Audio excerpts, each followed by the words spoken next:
নমস্কার বন্ধুরা, কেমন আছেন সবাই? ঘরোয়া রান্না বাই চৈতালিতে সবাইকে স্বাগত জানাই। আজকে আমি বানাবো সজনে ফুলের বড়া। বসন্তকালে সজনে ফুল খাওয়াটা ভীষণই উপকারী, আর আমি যেভাবে বানাচ্ছি সেরকম পদ্ধতিতে অবশ্যই একবার বানাবেন। এটা যেমন খাস্তা আর মুচমুচে হয়েছিল তেমন একটুও তেতো লাগবে না। চলুন দেখে নিই। সজনে ফুলগুলো প্রথমে আমি খুব ভালো মতো বেছে নেব। সজনে ফুলের আমি ডালে বেশি ছিল না, যখন কিনেছিলাম এরকম ছাড়ানোই ছিল।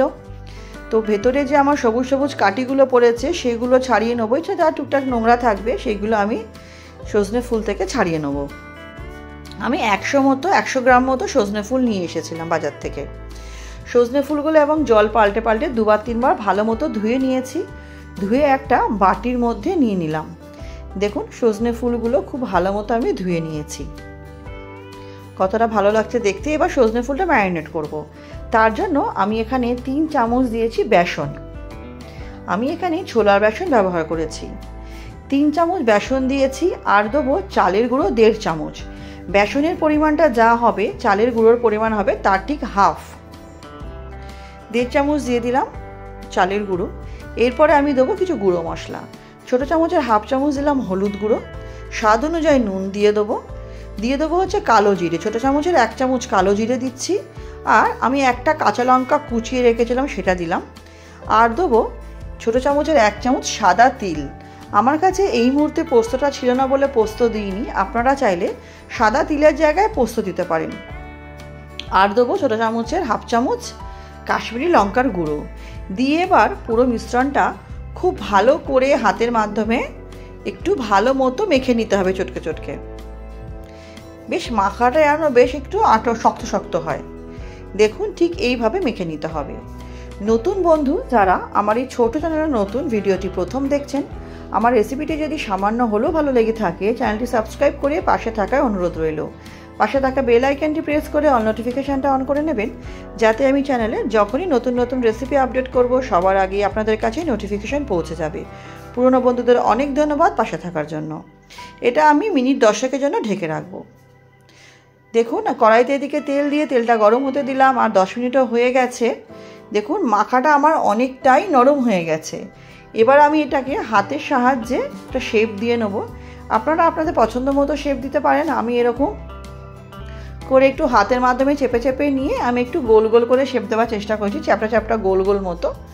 এরকম করে আমি প্রত্যেকটা শেপ দিয়ে নেব। আমার ওই 6-7টা মতো বড়া হয়েছিল, বেশি হয়নি, যেহেতু ফুলটা আমি খুবই অল্প নিয়ে এসেছিলাম।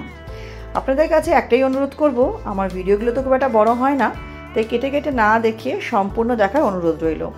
আমার তেলটা দিকে গরম হয়ে গেছে। আমি একটা একটা করে সমস্ত বড়াগুলো দিয়ে এপিট ওপিট করে ভালো মতো ভেজে নেব। হ্যাঁ, যখন আমি বড়াগুলো দেবো তেলটা গরম করে নেওয়ার পর কিন্তু গ্যাসের ফ্লেমটা সিম করে দেবেন। তাহলে কি হবে, ভেতরটা আপনার ভালোভাবে সেদ্ধ হয়ে যাবে। না হলে বাড়িয়ে দিলে কি হবে, ভেতরটা কাঁচা কাঁচা থেকে যাবে, ভেতরটা কাঁচা কাঁচা থেকে যেতে পারে। এরকম সজনে ফুলের বড়া খুবই ভালো লাগবে বন্ধুরা, রাতে ডালের সাথে হোক। আমি তো এটা শুধু শুধুই খেয়ে নিয়েছিলাম। গরম গরম খেতে এত ভালো লাগছিল বলার মতো না। ঠান্ডা হলেও খেতে ভালো লাগে, মুচমুচে ভাবটা থাকবে, কিন্তু গরম গরম খাওয়ার যে মজাটা সেটা ঠান্ডা হয়ে গেলে পাবেন না। ফেসবুকের বন্ধুদের উদ্দেশ্যে বলবো, আমার রেসিপিটা যদি সামান্য হলেও ভালো লেগে থাকে পেজটি ফলো করে পাশে থাকার অনুরোধ রইল। আর অবশ্যই রেসিপিটা বাড়িতে একবার ট্রাই করবেন। কেমন লাগলো সুন্দর সুন্দর কমেন্টের মাধ্যমে কমেন্ট সেকশানে জানাবেন। ভালো লাগলে অবশ্যই লাইক করে দেবেন, ফ্রেন্ডস ফ্যামিলির সাথে শেয়ার করে দেবেন।